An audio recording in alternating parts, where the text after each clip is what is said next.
Đỡ mến chào các em. Video này chị Bí Đỡ sẽ kết hợp ba cái ly sinh tố slime này lại với nhau để chúng ta tạo thành một ly sinh tố màu khác nha. Và chị Bí Đỡ sẽ tạo thêm một màu nữa bằng keo trong, đó là màu cam. Chị Bí Đỡ sẽ kết hợp màu đỏ và màu vàng để tạo thành màu cam nha. Rồi, nguyên liệu cũng tương tự như video trước. Lần này chị Bí Đỡ sẽ dùng keo trong.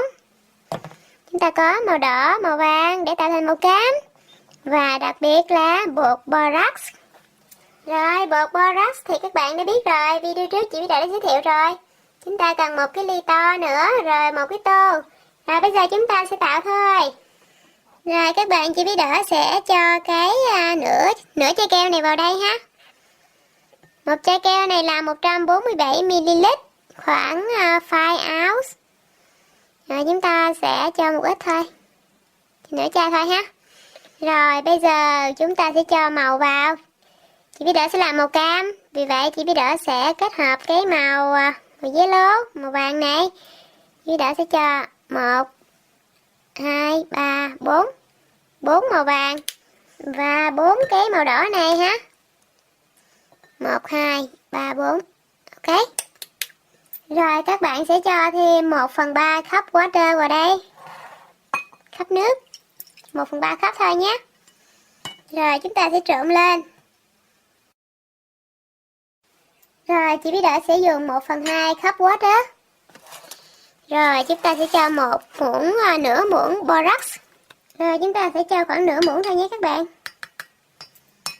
Vì chúng ta làm ít mà. Rồi video trước chị Bí Đỡ làm tới 1 cup nước, là 1 cup nước thì sử dụng một muỗng cà phê bột borax, nửa cup nước thì chúng ta dùng nửa muỗng cà phê thôi. Ok, rồi bây giờ chị Bí Đỡ sẽ cho vào đây. Cho từ từ nhé các bạn. Rồi bây giờ bắt đầu nó dính lại như thế này.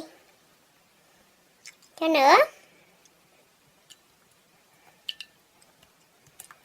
Wow, rất đẹp các bạn.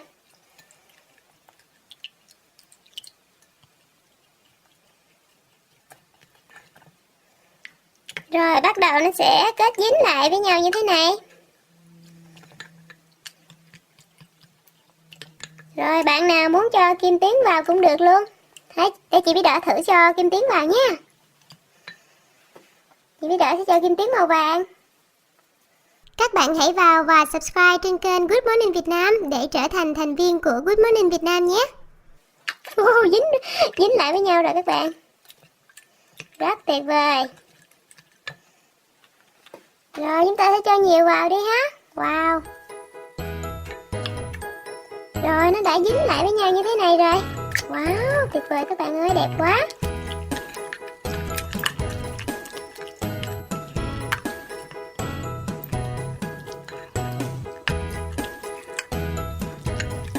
Wow, tuyệt vời. Yay.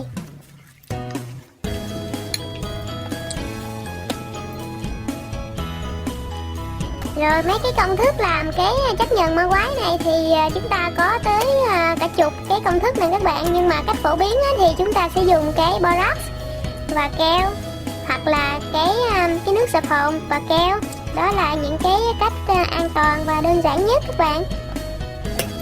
Những cái các bạn khác thì cũng có thể làm bằng cái gì đó gọi là sữa, có người làm bằng sữa luôn, rồi có người làm bằng cà phê nữa. Rất là nhiều cách các bạn. Có người làm bằng bacon powder, rồi bột để nướng đó. Wow, màu cam này giống như cái bánh các bạn ơi. Rồi bây giờ chị Bí Đỡ sẽ để vào cái ly này nha. Chúng ta sẽ làm một ly sinh tố thật là to luôn. Wow, sinh tố có kim tuyến. Wow. Rồi chị Bí Đỡ sẽ bắt đầu cho vào cái ly này đây. Wow, đẹp quá các bạn ơi. Rồi màu cam đã xong. Rồi bây giờ chị Bí Đỡ sẽ bắt đầu bỏ kim tuyến vào cái ly này nha. Rồi trong đây nó có kim tuyến màu xanh rồi, video trước chị Bí Đỡ làm rồi, bây giờ chúng ta sẽ lấy ra. Wow. Các bạn, cái này giống như trái chuối đó các bạn. Có cái đuôi ở đây nữa. Đúng rồi, giống như miếng nhành đó. Có cái đuôi ở đây. Rồi tới cái ly màu hồng này nha. Rồi Pony ơi, đi ra đây đi Pony. Wow. Các bạn ơi, cái ly màu hồng này cũng rất là đẹp. Cái này video trước chị Bí Đỏ làm bằng keo trong đó các bạn. No, bằng keo trắng, đúng rồi. Cái màu cam này chị Bí Đỏ làm bằng keo trong. Rồi tới ly màu xanh nha. Wow. Pony xuống luôn đi Pony ơi. Rồi ống hút ra luôn quá. Thấy ống hút này có nó dính lại trong bên trong đây luôn các bạn. Màu tím. Wow, rất là dẻo.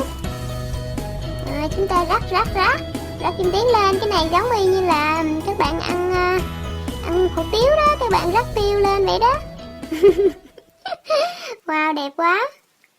Rồi phía bên đây nữa.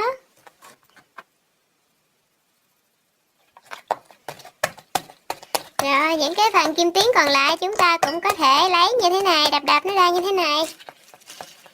Rồi. Wow, rất đẹp các bạn.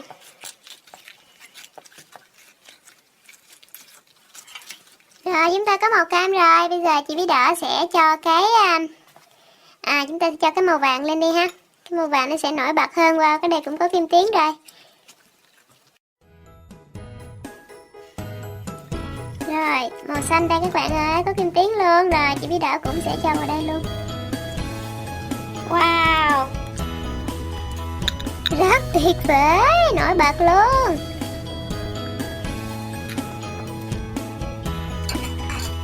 Rồi, bây giờ tới màu hồng. Đó, sắp đầy rồi. Ly sinh tố này đầy quá các bạn ơi. Tuyệt vời. Rồi, phần trên đỉnh còn lại chị Bí Đỏ cho màu vàng luôn. Chúng ta còn màu vàng ở đây. Wow. Đây rồi. Rồi các bạn hãy tặng cho video này một cú like và giới thiệu cho các bạn khác cùng xem nha. Rồi bây giờ chị Bí Đỏ muốn chào tạm biệt và hẹn gặp lại các em.